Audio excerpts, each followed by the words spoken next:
यजामहे सुगन्धिं पुष्टिवर्धनम्।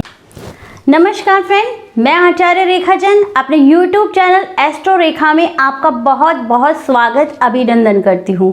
फ्रेंड, जैसा कि आपको पता है 21 नवंबर 2021 को गुरुदेव बृहस्पति अपनी नीच राशि मकर को छोड़कर कुंभ राशि में प्रवेश करने जा रहे हैं। वो वहाँ पर 14 अप्रैल 2022 तक गोचर करेंगे। अब फ्रेंड, इस गोचर काल में गुरुदेव कुंभ राशि के साथ साथ 3 नक्षत्रों से भी गोचर करेंगे। अब देखिए, गुरुदेव रहेंगे तो कुंभ राशि में ही, लेकिन चूंकि वो 3 नक्षत्रों को परिवर्तन करेंगे तो उनके प्रभाव भी 12 राशियों के अलग अलग मिलेंगे। अब देखिए, सबसे पहले 21 नवंबर 2021 से लेकर 1 जनवरी तक वो मंगल के घनिष्ठा नक्षत्र में गोचर करेंगे। अब देखिए, आप समझिए इस बात को, आपको इंटरेस्ट भी आएगा और समझ भी आएगा। जब मंगल और गुरु का आपसी कंजक्शन बनेगा, मतलब कुंभ राशि में तो गुरुदेव रहेंगे ही रहेंगे और मंगल का नक्षत्र से गोचर करेंगे, तो ऐसे में गुरु और मंगल का कंजक्शन बनेगा। अब इस कंजक्शन का प्रभाव क्या होगा? ये बहुत ही शुभ कंजक्शन माना जाता है फ्रेंड्स। इस कंजक्शन के कारण व्यक्ति में परोपकार की भावनाएं बलवती होती है। इस कंजक्शन के कारण से व्यक्ति धर्म के मार्ग पे चलने वाला, परोपकार का, सबका सहयोग करने वाला होता है। अब देखिए, चूंकि कंजक्शन तो अच्छा है, परंतु कहीं ना कहीं जब मंगल का प्रभाव इसमें आ जाएगा तो ऐसे में व्यक्ति के अंदर कुछ बेचैनी, कुछ घबराहट, कुछ झुंझलाहट अवश्य होती है। अब देखिए, इसके पश्चात 2 जनवरी से लेके 2 फरवरी तक गुरुदेव राहु के नक्षत्र शतभिषा में गोचर करेंगे। अब देखिए, जब गुरु और राहु का कंजक्शन बनेगा तो एक प्रकार से ये कहीं ना कहीं गुरु चांडाल के समान ही दोष क्रिएट करेगा। वैसा तो नहीं, पर उसके लगभग समान ही दोष क्रिएट होगा। अब ऐसे में जब राहु का गुरु के साथ कंजक्शन बनेगा तो व्यक्ति के अंदर कहीं ना कहीं स्वार्थी भावनाएं बलवती होती है। ऐसे में व्यक्ति के अंदर चालाकी उत्पन्न होती है। व्यक्ति जैसे थोड़ा सा तिकड़मबाज हो जाता है, अपने कार्य को किसी एन क्रेन प्रकार ने निकालने वाला बनता है। ऐसे में जब राहु का साथ होता है तो व्यक्ति के अंदर ऐसी भावनाएं बलवती होती है कि किससे मैं क्या छुपाना है, किसको क्या बताना है और किस प्रकार से मैं अपना कार्य निकाल सकूं। अब देखिए, इसके पश्चात जब 3 फरवरी से आगे तक 14 अप्रैल तक गुरुदेव अपने स्वयं के नक्षत्र पूर्वा भाद्रपद में गोचर करेंगे। अब देखिए, इस समय में गुरु का स्वयं गुरु के साथ ही कंजक्शन बनेगा, तो गुरु के गोचर का सबसे ज़्यादा जो शुभ फल प्राप्त होना है वो फ्रेंड्स इसी समय प्राप्त होना है। इस समय गुरु में जब गुरु का करेगा तो व्यक्ति एक प्रकार से सबका सहयोग, सबका साथ, धर्म की भावना, इस तरह की भावना व्यक्ति के अंदर जागृत होगी। अब देखिए, कई बार क्या होता है कि आप इस चीज़ को इस तरह समझिए कि हम अपना काम तो निकाल लेते हैं, लेकिन हमारा काम भी हो जाता है, लेकिन व्यक्ति के अंदर एक चीज़ होती है कि हाँ, हमने किसी के साथ गलत किया था।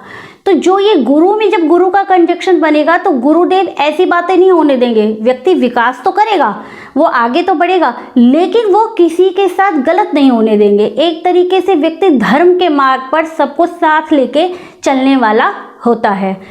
अब फ्रेंड्स देखिए, जो ये करीब 5 महीने के करीब जो गोचर होगा गुरुदेव का कुंभ राशि में, उसमें गुरुदेव बीच में एक बार भी वक्री नहीं होंगे। बड़ी तेजी से गुरुदेव अपना गोचर पूरा करेंगे, मतलब कि बड़ी जल्दी से अपनी ये कुंभ राशि की जर्नी को पूरा करेंगे।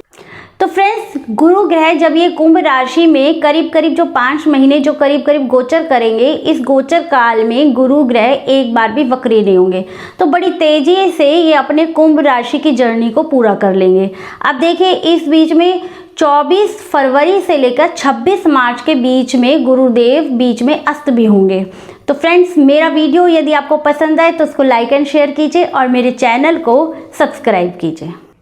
तो फ्रेंड्स, आज हम अपनी इस वीडियो में बात करेंगे तुला राशि और वृश्चिक राशि के लिए गुरु का कुंभ राशि में गोचर किस प्रकार का रहने वाला है।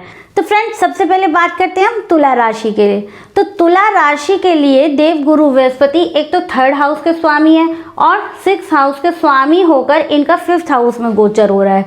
अब देखिए 3rd हाउस का स्वामी और 6th हाउस के स्वामी होकर जब ये 5th हाउस में गोचर करेंगे तो ये गोचर को पूर्ण रूप से शुभ फल प्रदायक नहीं कहा जा सकता, कुछ ना कुछ इसमें अशुभता का प्रभाव अवश्य रहेगा। अब चूंकि देव गुरु बृहस्पति 5th हाउस में गोचर करेंगे तो आपके ज्ञान का विस्तार होगा। ऐसे में आप अपने सारे कार्य बुद्धि के बल पे बनाते हुए नजर आएंगे। अब देखिए थोड़ा बहुत तुला राशि के जात को आपको मानसिक द्वंद्व या परेशानी रहने वाली है। अब देखिए यदि आप कोई बड़ा निर्णय इस समय पे लेना चाहते हैं तो उसको लेने में आपको कुछ ना कुछ समस्याएं होंगी। और यदि कहीं जन्म पत्रिका में चंद्रमा दूषित हुआ या शनि चंद्र का या शुक्र का और गुरु का कहीं ना कहीं कोई कॉम्बिनेशन हुआ तो ऐसे समय में आपको मानसिक व्यथा या मानसिक समस्या कुछ अधिक विकट रहने वाली है। अब देखिए चूंकि 6th हाउस के स्वामी भी है तो ऐसे में यदि आपको कहीं से कोई कर्जे की आवश्यकता है, धन की आवश्यकता पड़ती है तो आप उसका कहीं ना कहीं से उसको प्राप्त कर लेंगे। अब देखिए चूंकि गुरुदेव की दृष्टि की बात करें तो गुरुदेव की दृष्टि में अमृत होता है, तो इसलिए गुरुदेव की जब 5वीं दृष्टि आपके 9वें भाव पे पड़ेगी तो ऐसे में तुला राशि जात को आपके भाग्य के रास्ते खुलते हुए नजर आएंगे। आपको भाग्य का साथ मिलेगा, पिता का सहयोग मिलेगा, जिससे आप अपने बिगड़े हुए कामों को बनाते हुए नजर आएंगे। अब देखिए जब गुरु ग्रह की 7वीं दृष्टि आपके 11th हाउस में मिलेंगे तो ऐसे में आपकी इच्छाओं की पूर्ति होगी, साथ ही साथ ज्ञान की प्राप्ति होगी। ऐसे में 11th हाउस से संबंधित सारे कार्य तत्वों में आपको शुभ फल की प्राप्ति होगी। जब देव गुरु बृहस्पति की 9वीं दृष्टि आपके लगन पे पड़ेगी तो ऐसे इस गोचर काल में आपकी स्वास्थ्य ठीक प्रकार से रहने वाला है, साथ ही साथ आप अपने आप को ऊर्जावान महसूस करेंगे और आप दूसरों का सहयोग करते हुए नजर आएंगे। और ये जो भी आप सहयोग करेंगे वो बेहद परोपकार की भावना से, धर्म की भावना से वशीभूत करते हुए नजर आएंगे। अब देखिए जब हम अगर इसके पूर्ण रूप से ओवरऑल गोचर की बात करते हैं तो देव गुरु बृहस्पति की जहाँ पे दृष्टियां जा रही हैं उन भावों से संबंधित कार्य तत्वों में तो ये गोचर शुभता ही प्रदान दिखाई दे रहा है, लेकिन कहीं ना कहीं अन्य जगह पे जो मैंने आपको पहले बताया वहाँ पे कुछ आपको अशुभता का प्रभाव मिल सकता है। इसलिए ओवरऑल ये मिश्रित गोचर तुला राशि के लिए रहने वाला है। फ्रेंड्स अब बात करते हैं हम वृश्चिक राशि के लिए। अब वृश्चिक राशि के लिए देव गुरु बृहस्पति 2nd भाव के स्वामी बनते हैं और एक 5th हाउस के स्वामी बनते हैं। अब ये 2nd भाव के स्वामी और 5th हाउस के स्वामी होकर 4th हाउस में गोचर कर रहे हैं। अब यहाँ पर देखिए ये अगर हम 2nd भाव से बात करें तो 3rd हाउस में गुरु का गोचर हो रहा है। अब देखिए यहाँ से गिनते हैं 1 2 3, 2nd हाउस से 3rd हाउस में पड़ रहा है। तो ऐसे में कहीं ना कहीं आपकी आय तो होगी लेकिन आय से ज़्यादा आपका खर्चा भी होने वाला है। अब देखिए खर्चा कैसे होने वाला है। अब चूंकि शनि देव का गोचर 3rd हाउस में हो रहा है तो शनि देव की 10वीं दृष्टि आपके खर्चे के भाव में पड़ रही है, तो ऐसे में आपकी आय के साथ साथ खर्चा अधिक होगा। अब यदि हम यहाँ पे 5म हाउस की बात करें तो 5म हाउस पे गुरु का गोचर हो रहा है 12वें हाउस में, तो ऐसे में शिक्षा व्यवस्था सामान्य तो दिखाई देगी लेकिन आपको जो शिक्षा से जो रिजल्ट प्राप्त होगा वो कहीं ना कहीं वो रिजल्ट नहीं प्राप्त होगा जो आप चाह रहे हैं, परंतु उससे कहीं थोड़ा सा कम रिजल्ट आपको प्राप्त होगा शिक्षा के क्षेत्र में। अब देखिए जब गुरुदेव 21 नवंबर से 4 दिसंबर तक जब गुरुदेव घनिष्ठा नक्षत्र में रहेंगे तो ऐसे समय में आपको वृश्चिक राशि वाले आपको अपनी सेहत की विशेष सावधानी रखनी है।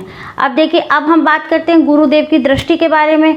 अब देखिए गुरुदेव 4th हाउस में रह के जब अपनी 5वीं दृष्टि से आपके 6th हाउस को 8th हाउस को देखेंगे तो ऐसे में आपको 8th हाउस संबंधित कारक तत्वों में शुभता प्राप्त होगी। ऐसे में आपकी रुचि तंत्र मंत्र ज्योतिष की तरफ बढ़ सकती है।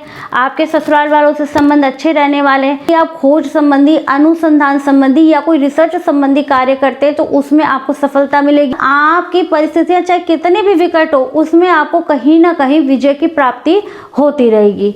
अब देखिए जब गुरु की 7वीं दृष्टि 10वें भाव पे पड़ती है तो ऐसे में कामकाज के रास्ते आपके खुलते हुए नजर आएंगे। आप कोई नया कार्य व्यवसाय शुरू कर सकते हैं। आपके कार्य व्यवसाय में तेजी रहेगी। राजनीति से जुड़े हुए लोगों के लिए ये काफी समय सफलता भरा हुआ रहेगा। इसके साथ ही जब गुरुदेव की कि नवी दृष्टि आपके 12th हाउस पे पड़ेगी, तो ये कहीं ना कहीं गुरुदेव, अब देखिए वही बात कि गुरुदेव तो आपके 12th हाउस से संबंधित शुभ फल प्रदान करेंगे। अब चूंकि शनि की भी 10वीं दृष्टि आपके 12th हाउस की तरफ है, तो ऐसे में कहीं ना कहीं गुरुदेव और शनि देव के प्रभावों को अपनी जन्म पत्रिका के आधार पर आपको देखना होगा। यदि आपके जन्म पत्रिका में गुरु ग्रह का कहीं दशानाथ अंतरदशानाथ में अधिक प्रभावी है, इस समय गुरु की दशा या अंतरदशा चल रही है, तो ऐसे में गुरु से संबंधित आपको शुभ फल प्राप्त होंगे कि वो आपके बेफालतू के खर्चों को रोक लगाएंगे, आपके मतलब विदेशों से संबंधित कार्य को बढ़ाएंगे। लेकिन यदि कहीं आपकी जन्म पत्रिका में शनि की कहीं दशानाथ या अंतरदशानाथ में शनि से संबंधित चल रही है, तो उस समय शनिदेव आपके खर्चों को बढ़ाते हुए नजर आएंगे। तो वैसे देखा जाए तो ये वृश्चिक राशि के लिए ओवरऑल ये गोचर मिश्रित फलदायक ही कहा जा सकता है।